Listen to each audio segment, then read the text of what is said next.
They handed me a violation notice while I was feeding chickens. That's how it started. No conversation, no warning, just a woman in heels too expensive for gravel and an attitude loud enough to scare my hens.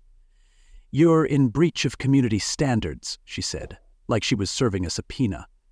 I looked at the paper. Agricultural odors, noise pollution, visual disharmony, all because my rooster crowed before her espresso machine finished preheating. It was 6:12 a.m., and I realized two things. One, this wasn't about chickens. And two, the HOA had just picked a fight with the wrong family tree. Leave a comment below and let us know where you're watching from. If you love wild, true-feeling stories packed with twists, justice, and just the right amount of HOA chaos, don't forget to hit that subscribe button. Tomorrow's story is even more jaw-dropping, and, trust me, the surprises coming next, you won't want to miss them. Brooke Langford introduced herself like she was chairing the UN, president of the Meadow Ridge Community Homeowners Association, with a leather folder and a manicure sharp enough to cut drywall.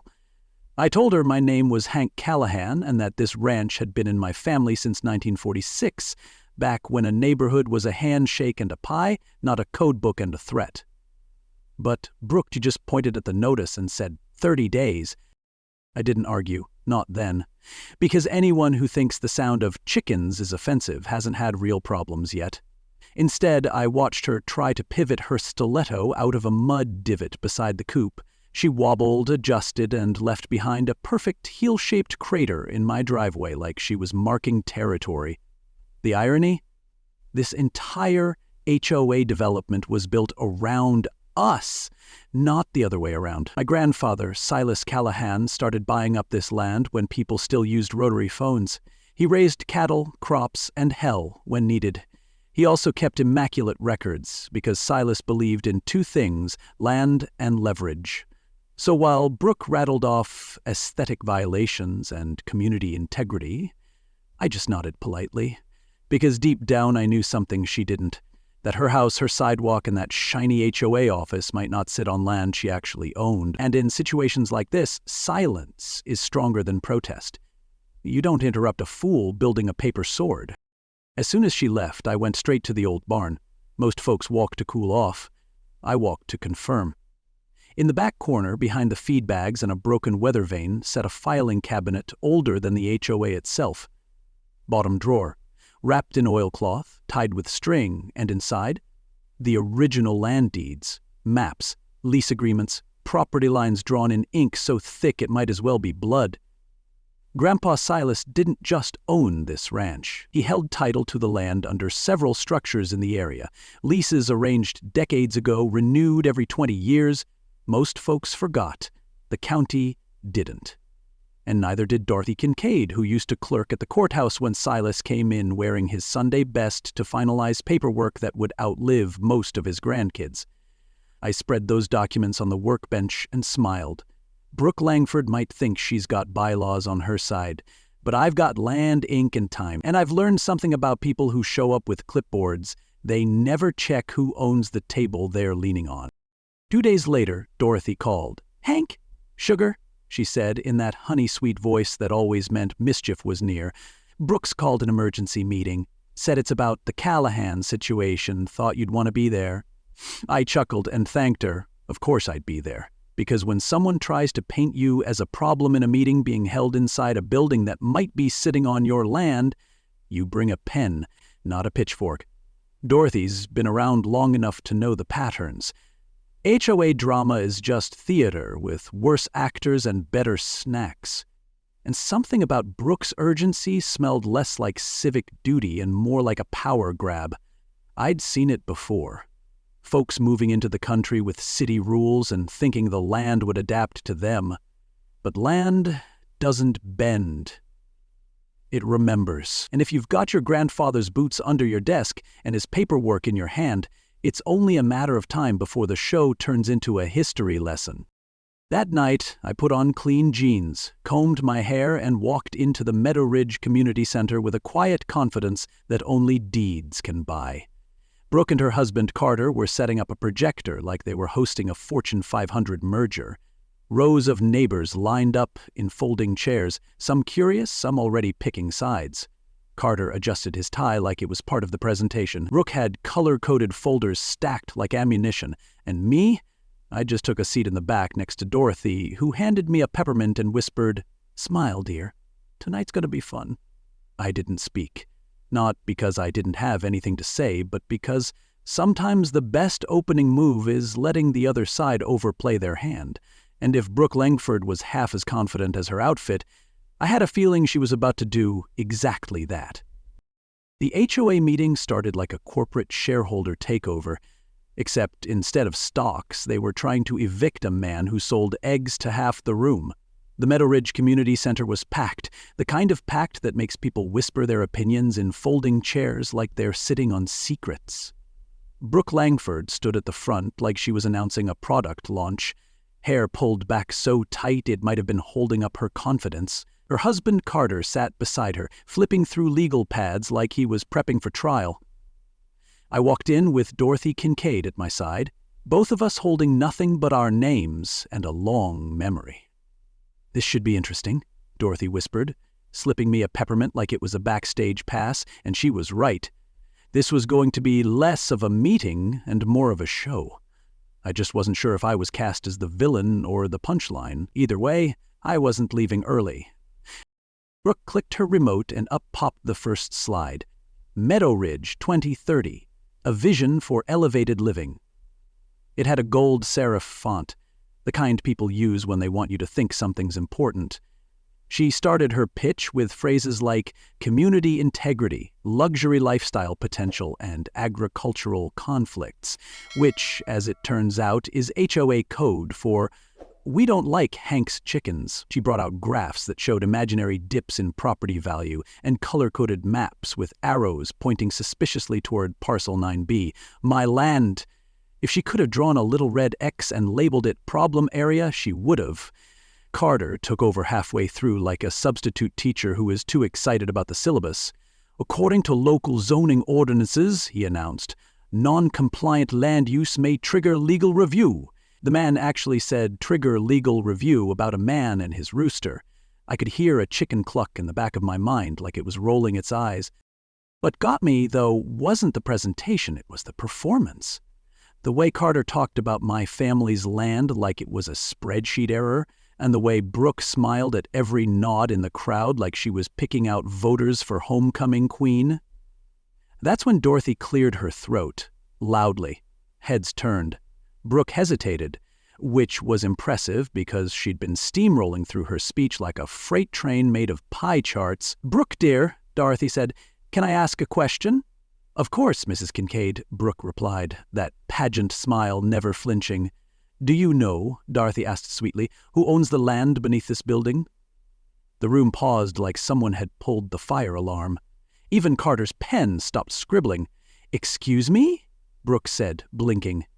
"It's a simple question," Dorothy said, now smiling like she already knew the punchline, "because I remember when Silas Callahan bought this valley, piece by piece, before Meadow Ridge had a single sidewalk." Before Brooke could fumble a response, a voice piped up from the front row. It was Miles Diaz. 8 years old, gap-toothed, wearing a Paw Patrol shirt like it was battle armor. "Mr. Hank taught me how to feed chickens," he said, looking confused. "Why's that bad?" And just like that, 30 years of legal jargon collapsed under the weight of one honest question. The room fell into an awkward stillness. Brooke stared at the boy like he'd just unplugged her presentation. Carter adjusted his tie again, but even he knew there wasn't a legal clause that could outmaneuver a child speaking the truth. I didn't say a word. Didn't need to. Sometimes silence is the best cross-examination. I just stood, hands in my pockets, and looked around the room at people who had been neighbors longer than Brooke had owned heels. I waited a beat, then finally spoke, calm, steady, measured like fence posts on flat land. "I've lived here all my life. I get it, progress, property values, the whole bit. But this isn't a luxury resort, it's a community. And communities aren't built on bylaws. They're built on trust, on knowing your neighbor's name, and on letting kids learn where eggs come from without calling in code enforcement. I let that hang in the air, not sharp, just honest. The kind of truth that doesn't yell, it just sits in your gut. A few people nodded, a few looked away. Brooke called for a vote to establish a compliance committee, which passed with just enough hands to make her feel victorious. But the win felt thin, like a house built on a foundation nobody had inspected. And me? I walked out the same way I walked in. Quiet, collected, and just amused enough to make people nervous. As I reached the parking lot, Dorothy leaned over and said, "You notice they never once mentioned ownership?" I nodded, because if they had, they'd have had to read the fine print. She smiled, and I knew she remembered every signature from every land transaction since 1962. I got into my truck, turned the key, and looked back at the building. They thought that was a win. They thought charts could uproot legacy. What they didn't know was that the Callahan Trust was older than the HOA itself, and a whole lot sturdier. Brooke Langford had just fired the first shot in a war of definitions. But I wasn't planning on fighting. I was planning on showing. And nothing makes people rethink their vote faster than realizing the man they're trying to run out might just be the one who signs the lease beneath their feet. They came back 2 weeks later, not with a letter or a follow-up call, but with what looked like a suburban SWAT team for zoning violations. 4 cars deep, engines humming like a miniature convoy, out stepped Brooke Langford in another pantsuit designed for air-conditioned meetings, not chicken coops. Carter followed close behind, holding a leather briefcase like it contained the nuclear codes. Behind them, a man with a tripod and professional camera started snapping photos before anyone even said a word, and a clipboard-carrying specialist introduced himself as a land-use compliance consultant. I leaned against my porch rail, sipping coffee like it was popcorn. "Mr. Callahan," Brooke called out with the enthusiasm of someone announcing a tax audit, "we're conducting a formal inspection today as outlined in Section 3C of the Meadow Ridge Community Regulations." She held up a thick sheaf of printed documents like she expected me to burst into tears or applause. Neither happened. But the way Carter's tie blew sideways in the wind, that almost got a chuckle. They fanned out across my property like they were looking for buried treasure. The photographer snapped my chicken coop from every angle like he was cataloging a crime scene. The clipboard guy paced back and forth, measuring distances between the fence and the barn, the coop and the garden and the stand where I occasionally sell produce and eggs, because apparently a wooden table under a shade tree counts as a commercial enterprise now. Operating a business in a residential zone without proper permits is a serious violation, Carter declared, gesturing toward a hand-painted sign that says, "Fresh Eggs, Honor System." I watched him deliver that line with the gravitas of a courtroom finale, and I couldn't help but admire the confidence it takes to call a basket of eggs a zoning emergency. It was all so polished, so performative, like a neighborhood soap opera staged on my front lawn. But they didn't realize I had a notebook too, and my version didn't need filters or flash photography. I started documenting them the moment they stepped out of their cars. Every time Carter quoted a regulation, I wrote down his words verbatim. Every time Brooke mentioned property values, I made a note. The clipboard specialist gave me the most material. He talked more than my uncle at Thanksgiving and knew less. I took timestamps, noted the order of each photograph, and added side comments when they measured the distance between 2 chicken droppings and debated whether it qualified as a sanitation issue. My handwriting was neat, my coffee stayed warm, and the whole time I never raised my voice. That's the thing about legal theater. When the actors don't know who owns the stage, the script can get complicated. But the best part of the whole circus? That happened about 45 minutes in, right when Carter was trying to explain how my fence line appears non-compliant with community spatial harmony standards. That's when Dorothy showed up. She came strolling up the driveway in jeans, a floral blouse, and the calm pace of someone who'd seen it all and had no intention of rushing for amateurs. In one hand, a plate covered with a red checkered kitchen towel.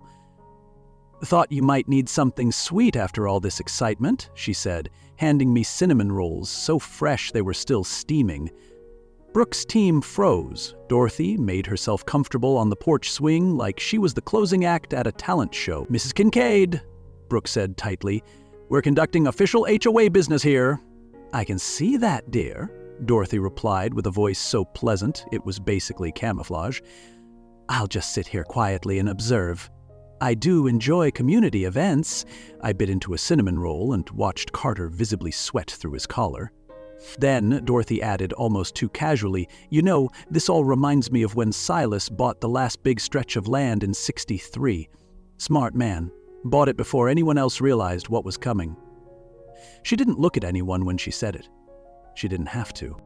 The clipboard man paused, mid-measurement. Carter blinked. Brooke looked like someone had pulled the rug out from under her PowerPoint. I kept chewing. Because while they were tallying chicken footprints, Dorothy had just planted a seed, a very old, very deep seed, and the look on Carter's face told me he didn't know if they were standing on solid ground or someone else's lease. The inspection wound down without much fanfare after that. They did their due diligence, dotted their I's, and took one last photo of a watering can like it might be hiding contraband. Before she left, Brooke approached me with the confidence of someone who still thought the paperwork was her sword. "Mr. Callahan, we expect full compliance within 30 days or we'll be forced to take further action." I nodded, closed my notebook, and said, "I understand completely, Mrs. Langford." Then I looked over at Dorothy, who was still swinging gently, eyes twinkling like a woman who knew every deed number by heart.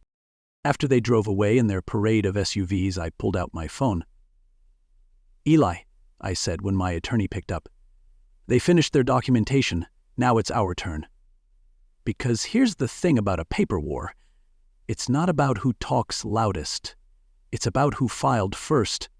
Brooke and Carter brought cameras, consultants, and a clipboard army. But I had something better. Records that stretched back 60 years and a neighbor with a memory sharp enough to outlast any HOA regulator. The next stop? A little presentation of our own, because if they really want to press this issue, it's only fair they learn where exactly they've been planting their flag.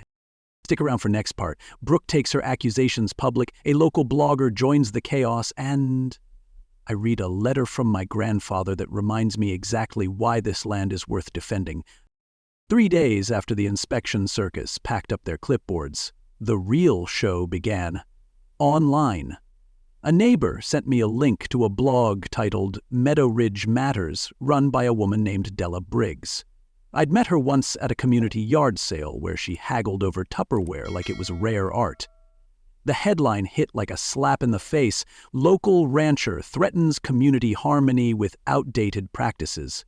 Below it, a glamour shot of my chicken coop, framed like a crime scene. Della had spun Brooke's inspection into a modern morality tale, the brave HOA defending peace and property values from a lone holdout stuck in the past. I wasn't a neighbor. I was a symbol of regression, a walking eyesore with a rooster. She even used words like unrefined aesthetics and anti-social land use. That's a fancy way to say, the man grows food. Public opinion moves fast in a small town when stirred by drama, and nothing stirs like the internet, with a grudge and a half-dead blog looking for clicks. It wasn't the insults that got me. I'd been called worse by a goat with attitude. What got me was the sudden shift. Neighbors who used to wave now offered stiff nods or looked the other way. Parents who once let their kids visit the ranch were now too busy. The worst part? Miles Diaz didn't come around anymore. Word was his parents read the article and decided the ranch wasn't aligned with their values. That one stung. Not because I needed validation, but because I'd seen what it meant to that boy to care for something that didn't come with a screen. I sat at my kitchen table, laptop open, reading Della's article a second time. Slower now, like it might hit different. It didn't. Just got heavier. That's when I got up. Walked to the living room and opened the bottom drawer of the old roll-top desk that used to belong to my grandfather. Tucked beneath a stack of utility receipts and a faded cattle auction program was a sealed envelope in his handwriting. I'd read it before, but tonight felt like the time to read it again. "Hank," it began in that sturdy script he always used, "if anyone ever tries to take this land from our family, remember, we own more than they think. not just acres. We own history, and history doesn't apologize for standing its ground. Protect what matters. Don't let loud people confuse what's right with what's convenient. That last line hit different this time. Grandpa Silas wasn't just leaving me land. He was leaving me a responsibility, not to win, not to fight, but to hold firm when something worth keeping was being pushed out for appearances.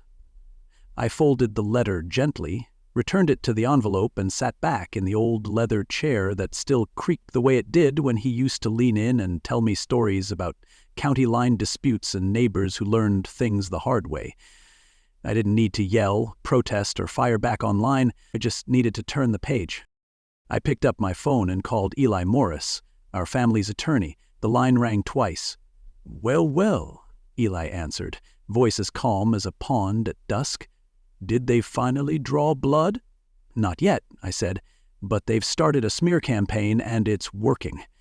Della Briggs posted a hit piece that reads like it was ghostwritten by the HOA. Eli chuckled. "That the blog that tried to do an expose on the bake sale embezzlement but misquoted a bunt cake recipe? That's the one."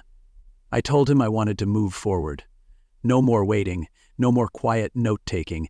It was time to show them the real picture and remind a few people that when you build a house on someone else's land, it's a good idea to know who holds the deed. "I'll bring everything," Eli said. "Maps, titles, tax filings.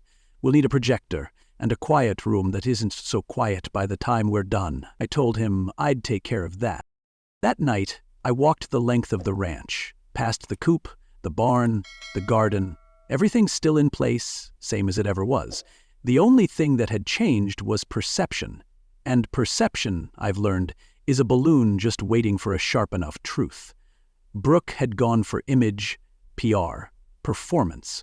I was about to go for the foundation, because when someone accuses you of ruining a neighborhood, and you're the only one who knows they've been paying rent to your family trust the whole time, that's not just leverage. That's a redwood standing in a field of fake ferns.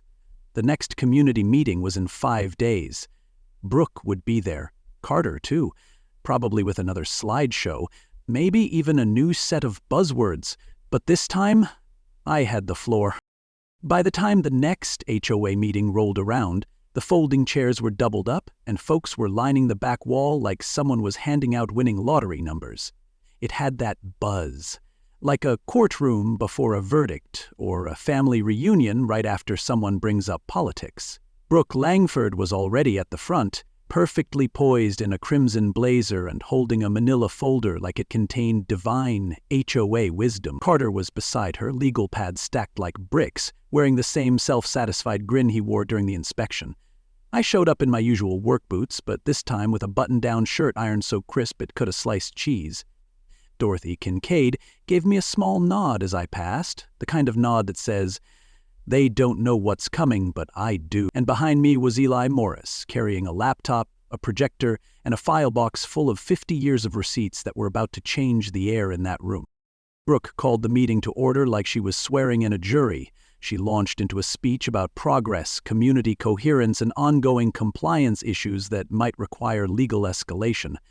Carter added a few lines about due process and next steps to protect property values. It was all going according to plan, until I stood up and walked to the front of the room. "Before we talk about next steps," I said, "I thought it might help everyone to understand where we're actually standing." Eli connected his laptop to the projector. The screen lit up with a title slide, "Callahan Trust Property Holdings, Meadow Ridge Overview." I saw Carter's shoulders stiffen, and Brooke's smile twitched like a fluorescent light about to go out. Then came slide 2, a property map from 1963, overlaid with every current Meadow Ridge home. Lots were highlighted in red, roughly 78% of them. Eli cleared his throat. "Ladies and gentlemen, what you're seeing is the original land purchase record of the Callahan Trust, along with ongoing lease documentation for parcels currently occupied by the Meadow Ridge residential community." He clicked again. Up came scanned copies of lease agreements, notarized, dated, and renewed through 2083. The majority of homes here are built on land leased from the Callahan Trust, including this community center and... He clicked again. the parcel currently occupied by the Langford residents. Brooke went pale. Carter leaned forward, blinking rapidly like someone had just switched the exam questions on him. The room went dead silent, except for the occasional throat clear and the sound of jaws quietly hitting the floor. Dorothy stood slowly and spoke without looking at Brooke. "I was there when Silas Callahan bought that land, helped file those documents. I remember every name that's signed." Her voice wasn't angry. It was steady, final, like a verdict delivered with a smile. Carter shot up, voice tight. "It's impossible.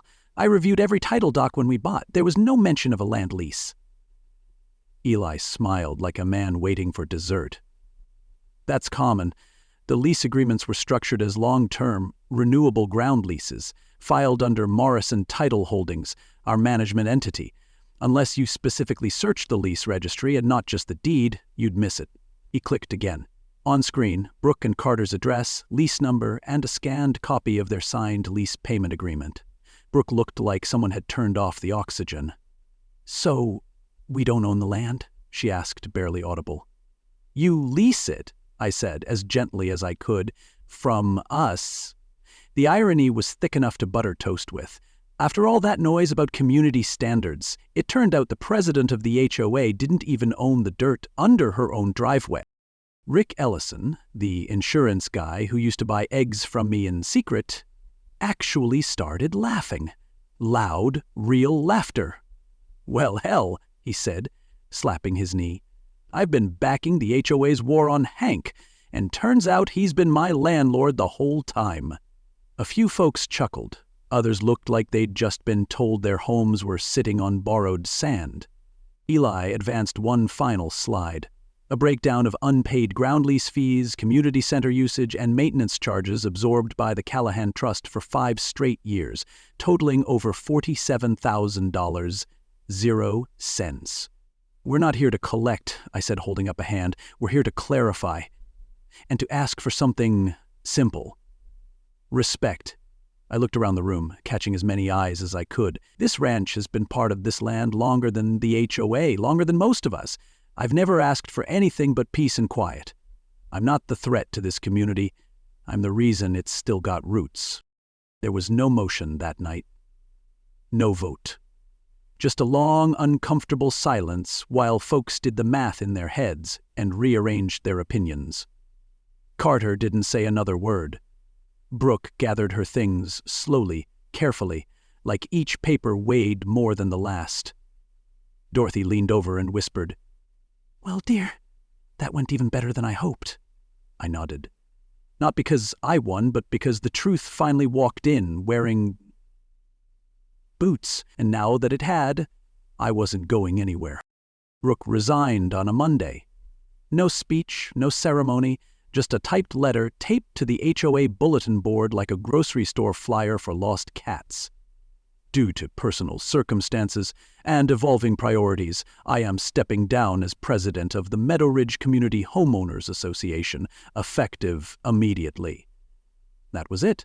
No mention of zoning or chickens or the fact that she'd just tried to evict the man whose name sat on half the property leases. Carter didn't show up that week. Word was he was helping Brooke reassess their relationship with community leadership. Translation, licking wounds. The HOA board didn't waste time. By Thursday, they held a quiet vote, and Dorothy Kincaid was unanimously elected interim president. Her first order of business, declaring the Callahan Ranch a protected heritage parcel, officially exempt from all future aesthetic or noise-based enforcement. I didn't say much. I didn't need to. Sometimes the loudest way to lead is to just stand still long enough for truth to catch up. The next time I saw Brooke, she was wearing jeans. Not designer denim either.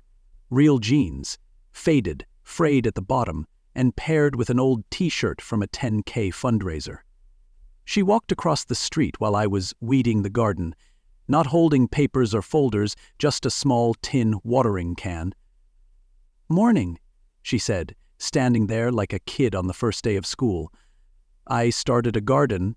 I looked up. "That right?" She nodded and motioned toward her backyard. Sure enough, a couple of neat rows had popped up behind her house. Just tomatoes and peppers for now. I didn't really know where to start, so I figured I'd begin with salsa. It was the first time I'd seen her unsure of herself, and it wasn't weakness. It was sincerity. She glanced down, then added, "My grandmother had a garden like yours. I found her old photo album after the meeting. Thought I'd forgotten that part of her. Guess not. There's a funny thing about redemption. It doesn't need applause. Just good soil and the humility to plant something new." Carter came by a few days later, still polished but softer around the edges. He asked if we could talk. I offered coffee. He declined and handed me a folder instead. "Pro bono," he said. "Lease management, document indexing, updates for tax law shifts, whatever the trust needs." I raised an eyebrow. "Just like that?" He nodded. "Consider it community service." I took the folder. "It's a smart offer, but you'll be working under Dorothy," he smiled. Tighter than usual, but real. "That's fair." You could tell the fight had left him, but not the drive. Some people get humbled and hide, others rebuild with better bricks. Carter, to his credit, seemed ready to lay mortar. Before he left, he paused and said, "I never read the full lease, never even thought to check. That's on me." I didn't scold him, I just nodded. Sometimes the only lesson a man needs is the one he teaches himself. Then came the surprise that hit me hardest. Miles Diaz showed up again. He stood at the gate holding a bag of cracked corn and a smile big enough to rival the sunrise. "Mom said it's okay again," he explained, already heading for the coop. The chickens recognized him instantly, clucking in that way birds do when they know who feeds them right. Miles went straight to waffles, his favorite, and whispered something I couldn't hear. Later, his mom stopped by. She didn't say much, just looked around the ranch with a mix of regret and relief. "Sorry for how we acted," she said. "That blog? Well, you know how people get when they're scared of losing what they think they earned." I handed her a carton of eggs. "No hard feelings, just don't forget who laid the groundwork next time." She laughed, and for the first time in months, the air around the property felt light again, like the dust had finally settled and left behind something clean. Weeks passed, and the ranch became more than just my sanctuary. Dorothy announced a new community initiative, Callahan Days. Families came for tours, kids learned how to compost, and neighbors took home squash like it was a souvenir. Rick Ellison stopped pretending he didn't like my eggs and started bringing friends. Brooke's garden actually started to grow. She even joined the planning committee for a community greenhouse project, pitching in ideas about water collection and raised beds. Carter handled the paperwork, of course. I didn't say much, just kept the gates open and the coffee hot. When folks asked how it all turned around, I shrugged. Sometimes it takes a little chaos to remind people what stability looks like. But the truth is, what changed wasn't the land, it was the people. And maybe, just maybe, it was me too. Because the ranch didn't just survive the storm, it became the roots everyone grabbed onto when the wind kicked up. Sometimes the person you try to evict turns out to be the one who's been keeping the roof over your head. I still feed the chickens every morning at 6, not because I have to, but because it reminds me who I am. The sun comes up, the coffee brews, and the roosters do their thing like clockwork with feathers. There's peace in that kind of rhythm. And sometimes, when I see little Miles walking across the road with his feed bag, or Brooke trimming tomato vines with dirt under her nails, or Carter hauling mulch like it's a contract negotiation, yeah, I smile. Not out of pride, out of proof. Proof that legacies don't need to shout, they just need to hold. This story wasn't about winning, it was about reminding people that truth is usually quiet, rooted, and patient. That land means more than lines on a map. It means memory, responsibility, and the kind of respect you can't buy with bylaws. It's about how fast we forget and how powerful it is to remember. Because in the end, we didn't just stop a bad rule, we grew something better. And isn't that what community's supposed to be? So if this story hit home for you, if you've ever had to stand your ground with dignity or watched your neighborhood drift away from what mattered, leave a comment below and tell us about it. Like this video if you believe that legacy is worth more than landscaping codes. And don't forget to subscribe because trust me, the next story, it'll make this one feel like the warm-up act. We've got more tales of poetic justice, surprising turnarounds, and the kind of truths that remind us who we are and what we ought to protect. Until then, keep your boots dusty, your documents close, and your chickens proud. See you in the next story.